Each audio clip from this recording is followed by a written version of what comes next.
Have you ever stopped to think, how does your prayer actually begin? Do we just jump straight into our list of requests, like we're handing a wish list to some invisible customer service? Or do we pause, even for a moment, to recognize who we're talking to? Jesus taught us something deep, something that, in the rush of life, we might totally overlook. That's not just the opening line of a prayer. It's a wake-up call, a powerful reminder that prayer doesn't start with what I want. It starts with who He is. Think about it. You're stepping into the presence of the Creator of the universe. What's the first thing you say? Doesn't He deserve to be acknowledged, lifted up, admired? When was the last time you prayed without rushing and just said, Lord, you are holy? Not to check a box or repeat a ritual, but to honor the majesty of the One who's actually listening to you. Because prayer isn't just about speaking, it's about positioning. It's about taking our eyes off the chaos and fixing them on God. But why does that even matter? Because when we start with worship, something shifts, not in God, but in us. Our hearts settle, our focus realigns, anxiety bows, pride quiets down, and then, before we even ask for anything, we realize, maybe, just worshiping Him is enough for today. But can we really do that?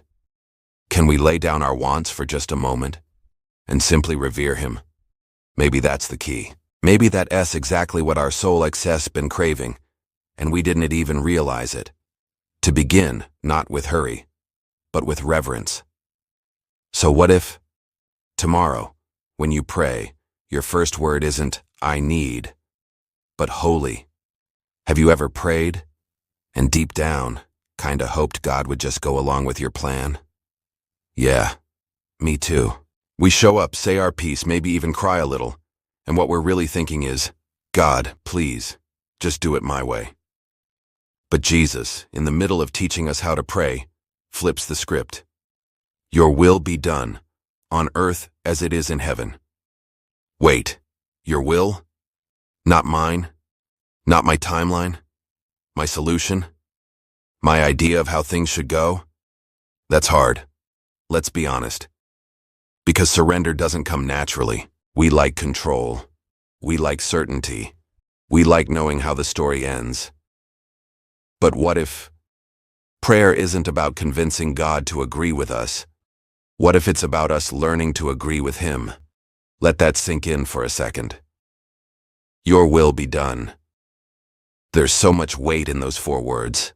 They're not passive, they're powerful. They don't mean giving up. They mean giving in to something greater. To someone who sees the whole picture when all we see is the next 5 minutes. And here's the wild part. When we truly say, your will be done, there's a kind of peace that shows up. Not because everything instantly gets better, but because we get better at trusting. So maybe the question isn't, God, why aren't you doing it my way? Maybe it's, God, what are you trying to shape in me while I wait for your way?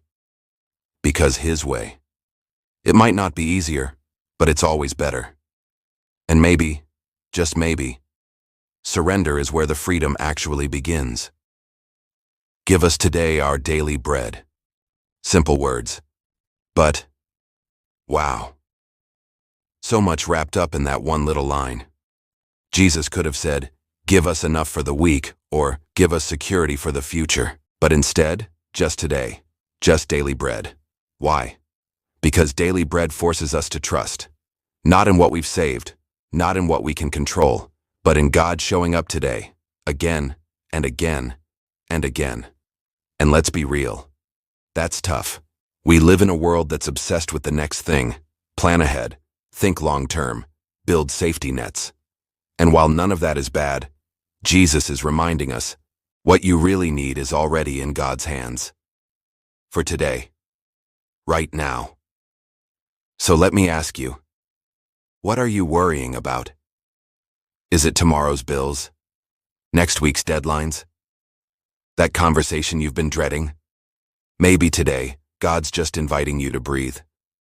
To stop running mental marathons through 1,000 what-ifs. And to say, God, I trust you with today's needs. And I'll trust you again tomorrow. It's a rhythm. Not once and done, but daily, like manna in the wilderness. Just enough for now, but always enough. And every time we do that, every time we depend on Him for just today, something happens in us. Fear gets quieter, faith gets stronger, and we start to realize, maybe peace isn't found in having it all figured out. Maybe peace is found in knowing who's holding the bread. Forgive us our debts, as we also forgive our debtors. Oof. That one hits different, doesn't it? Forgiveness. It's beautiful when we receive it. But when it's time to give it? Yeah, not so easy. Let's be real. Some wounds go deep. Some names still sting when we hear them. Some memories. We've carried them for years like silent bricks in our soul. And yet, Jesus ties forgiveness into our prayers. Not just asking to be forgiven, but also choosing to forgive. Why? Because holding on to bitterness clogs the heart. It blocks the flow of grace. It's like trying to breathe deeply while gripping a grudge. And here's the truth. Forgiveness doesn't say what they did was okay. It says, I won't let this own me anymore. Because when we forgive, we're not setting them free. We're setting ourselves free. Free to pray with an open heart. Free to live without the weight of that old anger. Free to make space for God's healing to actually come in. So, who do you need to forgive? Maybe it's someone from last week. Maybe it's someone from 10 years ago. Or maybe, and this one's hard, maybe it's yourself. Whatever it is, don't let it block the connection. Jesus knew what He was saying. When you forgive, you're not just letting go. You're making room. Room for peace. Room for restoration. Room for God. Because forgiveness isn't a feeling. It's a choice. And sometimes, that choice is where the healing begins. Ever felt like you didn't know the right words to pray? Like your prayers weren't eloquent enough, or spiritual enough, or, let's be honest, long enough? Yeah, been there. But here's the thing. Your Father knows what you need before you even ask. Read that again. God isn't grading your vocabulary. He's not waiting for the perfect phrasing. He's listening for your heart. Because real prayer? It's not a performance. It's a conversation. It's messy sometimes.